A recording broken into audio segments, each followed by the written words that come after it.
ನಮಸ್ಕಾರ ಸ್ನೇಹಿತರೆ. ಬಾಂಗ್ಲಾ ವಿರುದ್ಧದ ಮೂರನೇ ದಿನದಾಟದಲ್ಲಿ ಸ್ಫೋಟಕ ಶತಕ ಸಿಡಿಸಿದ ಬಳಿಕ ಬಿಕ್ಕಿ ಅತ್ತರು ಪಂತ್.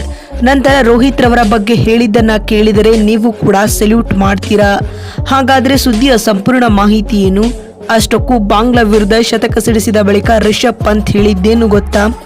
ಹೀಗೆ ಇದರೆಲ್ಲದರ ಬಗ್ಗೆ ಇವತ್ತಿನ ಈ ಒಂದು ವಿಡಿಯೋದಲ್ಲಿ ತಿಳಿಸ್ಕೊಡ್ತಾ ಹೋಗ್ತೀನಿ. ಆದ್ದರಿಂದ ದಯವಿಟ್ಟು ಈ ವಿಡಿಯೋವನ್ನ ಕೊನೆವರೆಗೂ ನೋಡಿ. ಆದರೆ ಅದಕ್ಕಿಂತಲೂ ಮುನ್ನ ನೀವು ಕೂಡ ರಿಷಬ್ ಪಂತ್ ರವರ ಅಭಿಮಾನಿಗಳಾಗಿ ಈ ವಿಡಿಯೋವನ್ನ ನೋಡುತ್ತಿದ್ದರೆ ತಪ್ಪದೆ ಈ ಕೂಡಲೇ ಈ ವಿಡಿಯೋಗೊಂದು ಲೈಕ್ ಮಾಡಿ.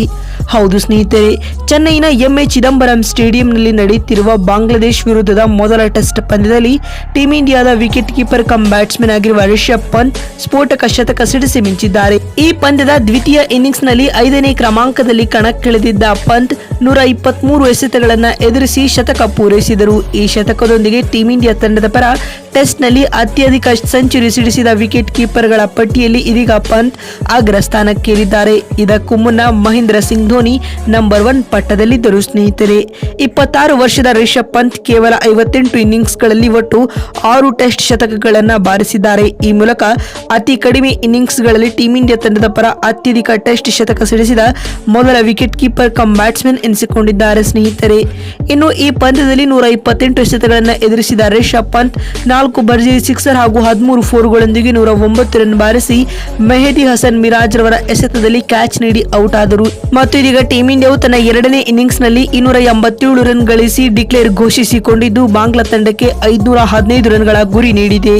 ಸದ್ಯ ಇದೀಗ ಈ ಗುರಿಯನ್ನ ಬೆನ್ನಟ್ಟಿದ ಬಾಂಗ್ಲಾ ತಂಡವು 3ನೇ ದಿನದಾಟದ ಅಂತ್ಯಕ್ಕೆ 4 ವಿಕೆಟ್ ಕಳೆದುಕೊಂಡು 158 ರನ್ ಕಲೆ ಹಾಕಿದೆ. ಸ್ನೇಹಿತರೆ, ಇನ್ನು ಬಾಂಗ್ಲಾ ಗೆಲ್ಲಬೇಕಾದರೆ 357 ರನ್ಗಳ ಅವಶ್ಯಕತೆ ಇದೆ ಮತ್ತು ಭಾರತದ ಗೆಲುವಿಗೆ 6 ವಿಕೆಟ್ಗಳ ಅಗತ್ಯವಿದೆ. ಸ್ನೇಹಿತರೆ, ಇದೀಗ 3ನೇ ದಿನದಾಟದ ಮುಕ್ತಾಯದ ಬಳಿಕ ಭಾವುಕರಾಗಿ ಮಾತನಾಡಿದ ಪಂತ್ ರವರು ಈ ರೀತಿಯಾಗಿ ತಿಳಿಸಿದ್ದಾರೆ. ನಾನು 18 ತಿಂಗಳ ಬಳಿಕ ಟೆಸ್ಟ್ ಕ್ರಿಕೆಟ್ಗೆ ಮರಳಿದ್ದೇನೆ. ಮೊದಲ ಇನ್ನಿಂಗ್ಸ್ ನಲ್ಲಿ 39 ರನ್ ಬಾರಿಸುವ ಮೂಲಕ ನನ್ನ ಆತ್ಮಸ್ಥೈರ್ಯವನ್ನ ಹೆಚ್ಚಿಸಿಕೊಂಡಿದ್ದೇನು. ಇದೀಗ ದ್ವಿತೀಯ ಇನ್ನಿಂಗ್ಸ್ ನಲ್ಲಿ ಅತ್ಯದ್ಭುತ ಆಟವನ್ನು ಆಡುವ ಮೂಲಕ ಭರ್ಜರಿಯಾದ ಶತಕವನ್ನ ಬಾರಿಸಿದ್ದೇನೆ. ವೈಯಕ್ತಿಕವಾಗಿ ಇದು ನನ್ನ ಕಾನ್ಫಿಡೆನ್ಸ್ ಅನ್ನ ಬೂಸ್ಟ್ ಮಾಡಲಿದೆ ಎಂದು ಭಾವುಕರಾಗಿ ಪಂತ್ ಹೇಳಿದ್ದಾರೆ.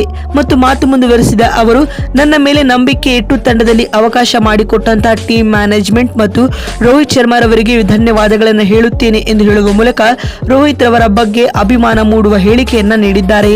ಮತ್ತು ಮಾತು ಮುಂದುವರೆಸಿದ ಅವರು, ನಾನು ಮುಂಬರುವ ಪಂದ್ಯಗಳಲ್ಲಿಯೂ ಕೂಡ ಇದೇ ರೀತಿಯಾದ ಆಟವನ್ನು ಆಡಲು ಎದುರು ನೋಡುತ್ತಿದ್ದೇನೆ ಎಂದು ಪಂತ್ ಹೇಳಿದ್ದಾರೆ. ನೋಡಿದ್ರಲ್ಲ ಬಂಧುಗಳೇ, ಬಾಂಗ್ಲಾ ವಿರುದ್ಧ ಶತಕ ಬಾರಿಸಿದ ಬಳಿಕ ರಿಷಬ್ ಪಂತ್ ಹೇಳಿದ್ದೇನು ಅಂತ ತಿಳಿಸಿಕೊಡುವ ನಮ್ಮ ಈ ಪ್ರಯತ್ನ ನಿಮಗೆ ಇಷ್ಟವಾಗಿದ್ದಲ್ಲಿ ತಪ್ಪದೆ ಈ ಕೂಡಲೇ ಈ ವಿಡಿಯೋಗೊಂದು ಲೈಕ್ ಮಾಡಿ. ಮತ್ತೊಂದು ವಿಡಿಯೋದಲ್ಲಿ ಸಿಗ್ತೀನಿ. ಅಲ್ಲಿವರೆಗೂ ನಮಸ್ಕಾರ, ಧನ್ಯವಾದಗಳು ಸ್ನೇಹಿತರೆ.